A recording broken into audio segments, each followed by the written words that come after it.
Dr. Mara Keene had seen strange things during her time as a field medic for the Terran Diplomatic Corps, but nothing prepared her for the sight waiting inside the abandoned alien skiff drifting above Titan's orange horizon.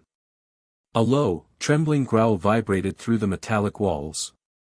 Her helmet lights cut through the dim cabin, and there, curled in a shivering heap, lay a creature roughly the size of a tiger. Its sleek midnight blue fur was matted with sweat and blood. Four luminous golden eyes watched her with a mixture of fear and exhaustion. Its long, whip-like tail dragged limply across the metal floor. A Vorthian war beast. Engineered for combat. Terrifying, intelligent. And very clearly sick. Mara scanned the interior. No crew. No medical supplies. No signs of struggle. They had left it behind, deliberately. The creature's breathing hitched. She knelt, hands steady despite her rapidly rising heart rate. "Easy," she whispered through her calm, "I'm here to help." Her translator pinged uncertainly. The creature's species was vaguely catalogued, but not their individual vocal patterns. Still, the beast let out a soft chuff, almost a plea. Mara activated her medkit. The scanner's readings spiked red. Severe parasitic infestation. Neural burrowers. Hours from fatality. She cursed under her breath. The parasites were Vorthian bioengineered, designed to force beasts into a combat frenzy. When they malfunctioned, they consumed their host's nervous system from inside out. The Vorthians must have considered this one defective. Disposable. Not today, Mara muttered firmly. She injected a sedative, then began a rapid sterilization sequence. The beast shook violently, its claws gouging the titanium floor as the parasites reacted. 10, 20, 30 minutes. Sweat pooled at her brow.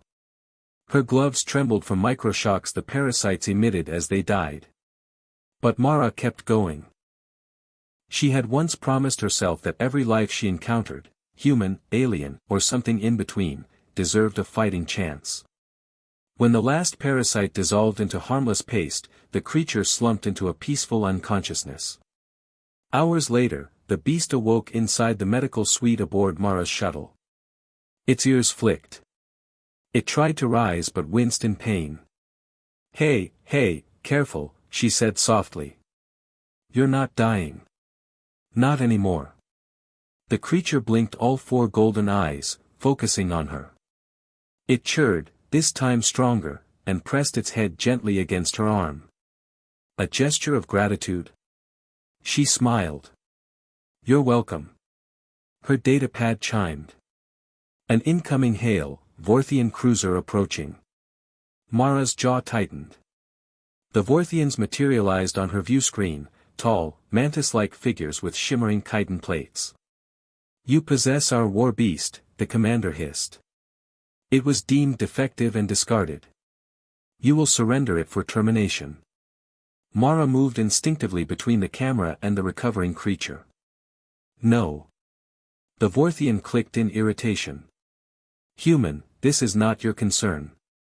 It is when you abandon a living being to suffer." Her voice hardened. "You lost any claim to it the moment you left it to die. This refusal violates. It violates your conscience," she snapped. "Not mine."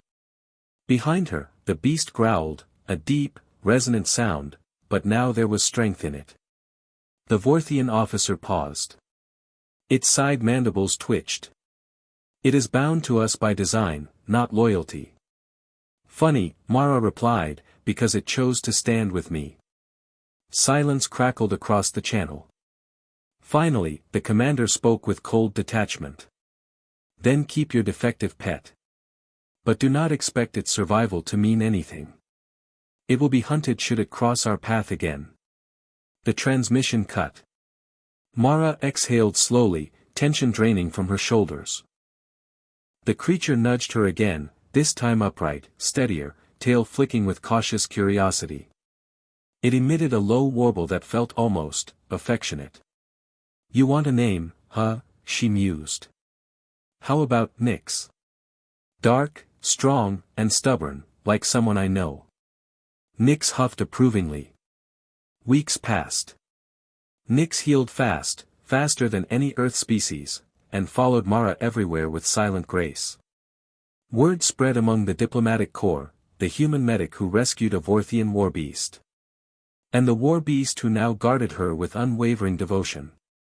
One night, as Mara worked late, alarms blared. A rogue Vorthian splinter ship had breached Titan's perimeter and targeted human researchers. Before she could react, Nyx positioned himself in front of her, fur bristling, eyes blazing with fierce intelligence. Mara placed a hand on his flank. You don't have to fight. Nyx's 4 eyes met hers, steady, resolute. He wasn't fighting because he was engineered to. He was fighting because she had saved him. And in the darkest reaches of Titan's night, a human and her once abandoned alien companion charged into danger together, not as owner and beast, not as medic and patient, but as allies. Because sometimes, humanity's greatest strength wasn't its technology or weapons. It was simply the refusal to abandon someone who needed help.